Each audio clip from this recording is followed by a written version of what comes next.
کہا جاتا ہے کہ کبھی کبھی جانور انسانوں سے زیادہ وفادار ہوتے ہیں اور وہ کام کر دکھاتے ہیں جو کوئی انسان نہیں کر سکتا۔ تو آئیے ہم اس بات کو ایک واقعے کے تحت سمجھیں گے۔ ایک دن صبح کے وقت میں گھر سے باہر نکلنے لگا تو گیٹ کے آگے ایک سفید رنگ کا کتا لیٹا ہوا تھا۔ میں نے پاؤں زمین پر مارا کہ وہ ڈر کے بھاگ جائے، پر تب غور کیا کہ اس کی ایک ٹانگ خون سے لت پت تھی، جیسے کسی نے اینٹ یا پتھر سے اسے مارا ہو۔ وہ کتا ڈر کر زخمی ٹانگ سے ہی لڑکھڑاتا ہوا اٹھ کر تھوڑی دور جا کر بیٹھ گیا۔ میں نے غور سے اس کی شکل دیکھی تو محسوس ہوا جیسے وہ تکلیف میں رو رہا ہو۔ آنسوؤں کے نشان اس کے چہرے پر باقی تھے۔ مجھے اس پر ترس آ گیا اور جس کام سے نکلا تھا وہ بھول کر میں اندر گیا اور کچن سے تھوڑا سا دودھ نکالا اور رات کی پڑی ہوئی روٹی لایا۔ برتن میں دودھ ڈالا اور روٹی کے ٹکڑے کر کے اس دودھ میں ڈال کر کتے کے آگے رکھ دیے۔ وہ اتنا ڈرا ہوا تھا کہ اس نے مجھے پاس آتا دیکھ کر وہاں سے جانا چاہا، مگر دودھ کا برتن دیکھ کر وہ وہیں بیٹھا رہا، اور جب میں دور جا کر کھڑا ہوا تو اس نے وہ روٹی کھانا شروع کی۔ میں اس سے زیادہ کچھ نہیں کر سکتا تھا، اسی لیے میں اپنے کام پر چلا گیا۔ دوپہر کو واپس آیا تو وہ گیٹ کے آگے لیٹا ہوا تھا۔ میں نے پھر سے روٹی اور دودھ اسی برتن میں لا کر اس کے آگے رکھ دیا۔ پھر اس بار وہ مجھ سے ڈرا نہیں بلکہ میرے آگے کھڑے ہو کر پونچھ ہلانے لگا۔ 3-4 دن یوں ہی گزر گئے۔ میں نے بلا ناغہ 3 بار اسے روٹی کھلائی اور اس کی ٹانگ پر جو زخم لگے ہوئے تھے وہ خود بخود ٹھیک ہونے لگے۔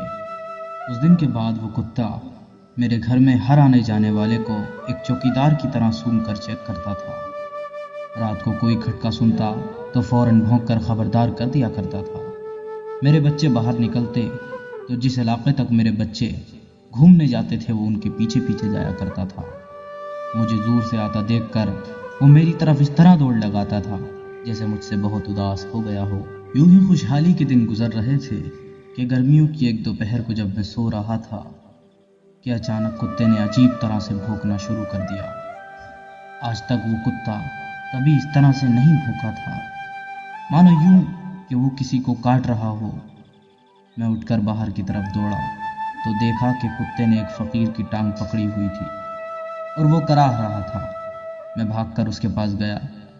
کتے نے مجھے دیکھ کر بھی اس فقیر کو نہیں چھوڑا، یہاں تک کہ میں نے ایک چھری لے کر اس کتے کے سر پر ماری۔ تب جا کر اس کتے نے اس فقیر کا پیچھا تو چھوڑ دیا، لیکن فقیر کی پڑی اس بوری کو اپنے منہ سے ہی کھولنے لگا اور اسے دیکھ کر زور زور سے بھونکنے لگا۔ مجھے شک ہو رہا تھا کہ کہیں یہ فقیر کوئی چیز چرا کر تو نہیں لے کر جا رہا، جو کتے نے اسے کاٹا بھی اور اب بوری کو کھول رہا ہے۔